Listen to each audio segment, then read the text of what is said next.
Greetings, members one and all of the Salvation Nation.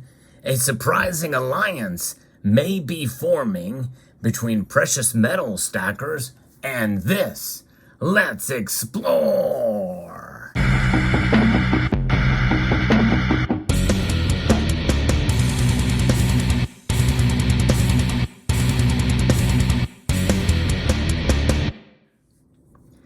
Many of us in the precious metals community, we have disdain for some organizations.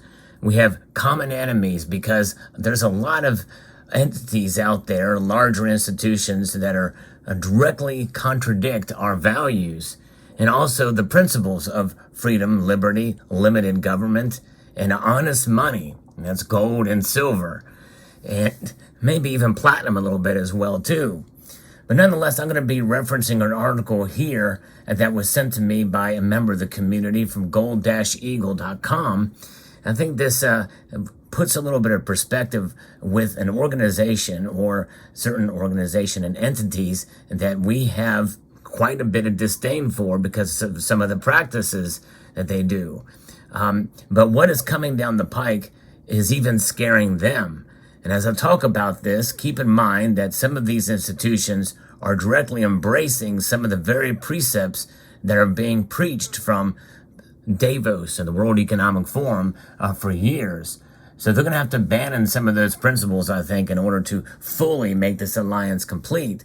But I think this puts it into perspective and gives us some insight as to what's coming and how it's even scaring some of these entities. You know, as I mentioned before, we, the people, are fighting for liberty, limited government, and honest money.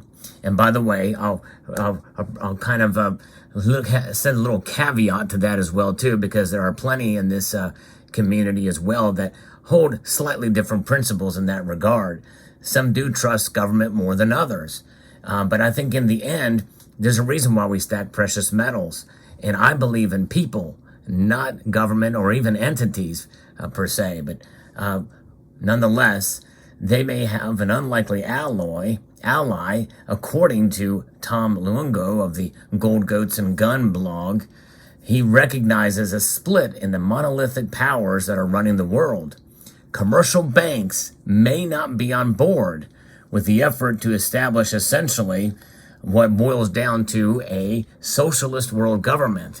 And that sounds conspiratorial, but that is the direction we are heading down, and it's been documented over and over again, especially at the World Economic Forum. Even some of the practices that have been, it's even been put into practice. I'm going to talk about that later in this article. Major Wall Street banks, and JP Morgan in particular, are seeing their key traders convicted of criminal price rigging in the precious metals markets. I've documented that time and time again on this channel. The long-running manipulation with cover from some federal regulators has earned the bank widespread hatred among gold and silver investors. And that's what we don't like. That's the key thing here, is how they're essentially doing it with oversight to some extent from the government, from government regulators, and or at the very least, they're just kind of letting it go with no real consequences. But although we are seeing some movement in the other direction as of late. And this long-running manipulation with cover from the regulators has earned the disdain from many silver and gold stackers. Now it appears that the bullion banks have largely exited their notorious concentrated short position. But I don't even know if that's really true or not too. That's a pretty big statement to make. It very well could be true, but you know, many people feel like it's still happening. In fact, we've witnessed it here, at least to some degree. I don't really know if one can make the connection, but we've seen these large dumps of contracts. We saw it live on my Sunday Night Market Watch that I do every Sunday night. If you could join us there for that, I think you'll enjoy it as the markets open up in Hong Kong. So there's an expectation that the Federal Reserve may be willing to stay the course on tightening, even if it hurts. In fact, that's what the latest indications are as of late. If he's right, the banks have decided they hate socialism even more than they love gorging on free money. When World Economic Forum founder Klaus Schwab says we will own nothing and be happy, it is as much a threat to bankers as it is to the rest of us. And by the way, that's commercial bankers. A world where most people are eating bugs and where population control is more important than economic growth looks mighty grim to nearly all of us. In fact, that is the case. They are actively seeking ways to reduce the carbon footprint by encouraging us to get our protein from bugs. They're not even saying, hey, let's do plant substitutes and do the vegetarian type thing or vegan type thing. They're okay with us eating bugs, although many of us know that bugs, a lot of bugs, there's a reason why we don't eat them regularly, because a lot of them can be, poisonous essentially, or there's a risk of getting bacterial infections and the like from them. Wall Street banks also likely oppose the move towards central bank digital currencies. It will be bad for conventional banking if access to capital is underwritten by social credit scores rather than FICO scores, and if deposits are managed by a centralized ledger. And that's essentially what is being proposed with these central bank digital currencies. And keep in mind that social credit scores, that's a nod to ESG, environmental, social, and governance. And many of these big banks are embracing that, but they're embracing it on their terms in order to really just placate politically to the masses and to the regulators and to the government, and maybe even for those that are socially conscious or what are considered social justice warriors. The authoritarian model in China is being embraced by Davos elites who are pushing centrally planned globalism for Europe and the United States. At the moment, that agenda isn't faring too well, and we've never seen the president's approval numbers are in the tank amid backlash to his Davos-hatched Build Back Better schemes. Many people don't realize this, but the Build Back Better mantra is something that was built from the World Economic Forum. Biden essentially stole it for his campaign, which is nothing new. That's what he did in his 1988 presidential campaign too. He stole a speech from I think it was an Irish gentleman, liberal leader there, almost word for word. So plagiarism is certainly par for the course there.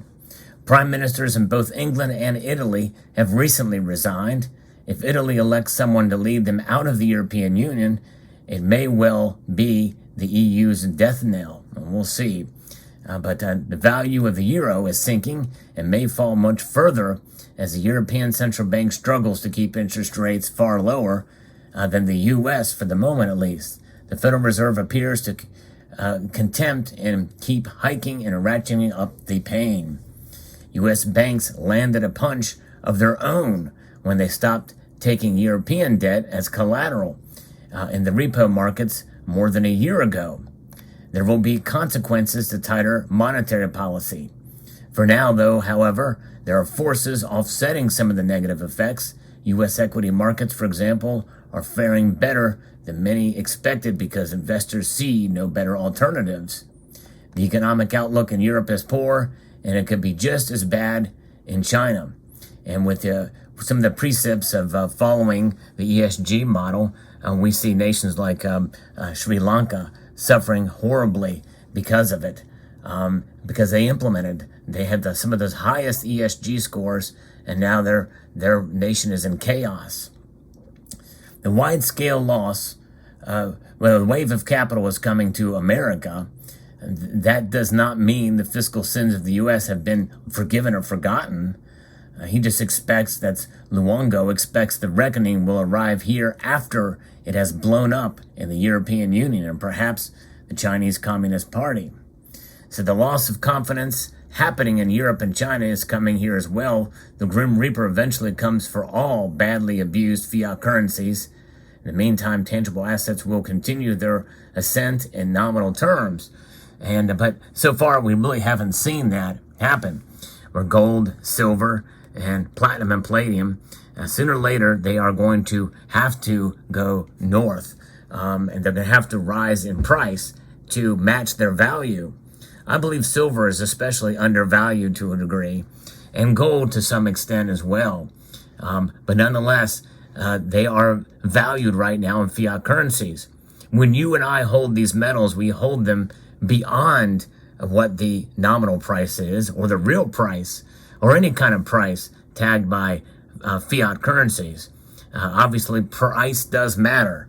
I cannot state that enough. Price matters, because that is what you're going to get back for them if you need, or if you have, or you want to sell them. But in the end, that's why I believe it's a long-term proposition for these metals. And so it's interesting to see what these other institutions, these banks, these commercial banks will do. Are they going to push back against the ESG? And as now they have been essentially caught, where the government's kind of gone after them now, especially JP Morgan, which is the biggest bank out there, will they start to change their tune a little bit and realize that, hey, there's a better way to go, and maybe they can work together to maybe even implement a sound money solution of their own and implement what the Constitution has done. Do they have that power? Could they utilize that power? I don't know. It'd be very interesting. Who knows? Maybe there will become a day where we see a JP Morgan branded gold and silver round out there. You never know. That'd be quite interesting to see. You know, some people might find that quite sacrilegious or even blasphemic. But, you know, an unlikely alliance forming here. But nonetheless, with the reckoning, when the reckoning arrives here, Americans should remember that central bankers are responsible. Central bankers as opposed to commercial bankers. Commercial bankers are implicit, and they are essentially partially, they are a party to what's happening with the central banks. But now they may be separating from that paradigm, and it may be shifting more towards our way and making this surprising alliance that could be forming. We shall see. For now, we can become better prepared for what's coming by shoring up our own holdings of hard assets. And you know what? When it's in the end, what you and I can do, because most of us are not in the banking industry. I know there's some of my viewers, in fact, I've talked to one person in particular who knows somebody who does work for one of these commercial institutions, and they kind of see what's going on. But nonetheless, what can we do? We can become our own central bank by holding gold, and to some extent silver as well too, although central banks don't hold silver. But that's how we can protect ourselves, by having precious metals in our portfolio to protect ourselves against the onslaught of inflation and recession and economic depravity. And that's how we will survive. Let me know what your thoughts are in the comment section below. Hope you found this video insightful. And I'd like to extend a multitude of gratitude to you all for taking the time to watch, and to encourage you to please rate, share, comment, and subscribe.